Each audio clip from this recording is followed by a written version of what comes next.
If you've noticed how people have changed in society over the, I'd say, past 5 years or so, how people have gotten more recluse, just less open, and more antisocial, you're not alone. Because I've definitely been noticing it. And honestly, I think that it would be disingenuous if I told you that social media didn't have a extremely large role to play in it. So a month ago, right, I downloaded back TikTok after a long time, like a couple years of being off of it, because I deleted it because I thought that it was taking too much of my time. I was spending like 10 to 12 hours a day, right, just scrolling on there, and I wasn't feeling any better. I asked myself, did I feel better about life in general after being on this app and scrolling through all of that than I did before? And the answer to that question, 10 out of 10 times, was no. I wasn't happier. So I deleted it. But then just a few weeks ago, I downloaded it back again. And honestly, I can say that the whole time I was scrolling on there, even though it was entertaining, right? I had this constant low level anxiety where I was just 3 out of 10 frustrated. It's hard to explain. I think social media has gotten people in a state where it's like you just got a parking ticket, right? And you step outside, you find your ticket, and then some homeless guy comes up to you and asks you for money. It's like that feeling, right? It's where you're just constantly slightly annoyed, where it just doesn't go away. But then I thought that deleting TikTok would make everything better. And it actually did. I deleted TikTok, Instagram, Facebook, Snapchat, all the typical social media that I used to use. And honestly, I think it's made people more antisocial. And I don't mean antisocial as in more shy, right? Because people now are more like openly more rambunctious than ever before, right?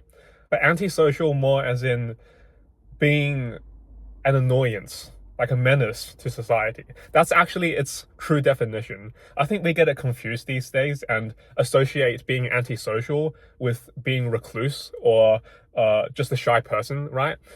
I actually think that that's not a very good way to frame it, because the OG definition is if you're just a menace to society, that's actual antisocialness behavior, right? And I think that that's rising more and more in society these days.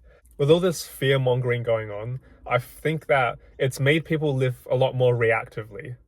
And when you're living in reaction to what's constantly going on around you, I still don't think that's living freely. Because some people think that if you just rebel against something, right? There's that movement in China quite a while back called the lying down flat movement, where all these youth, young people, are just choosing to give up on life.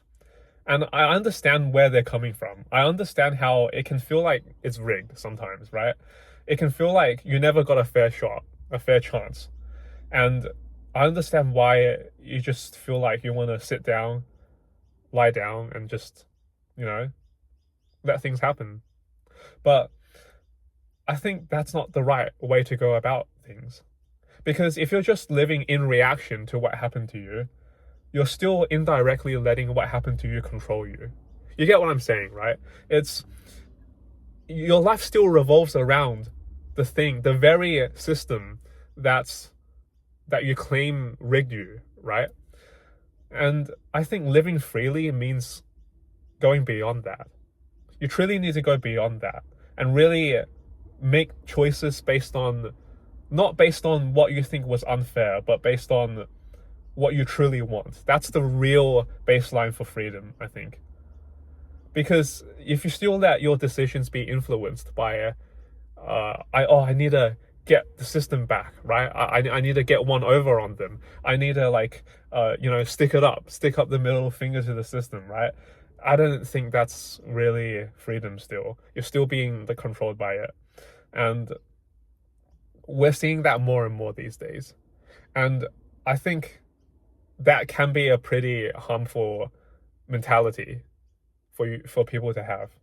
And I think the biggest cure or counter to all these addicting social media apps, honestly, I would say is make your real day-to-day life as least boring as possible.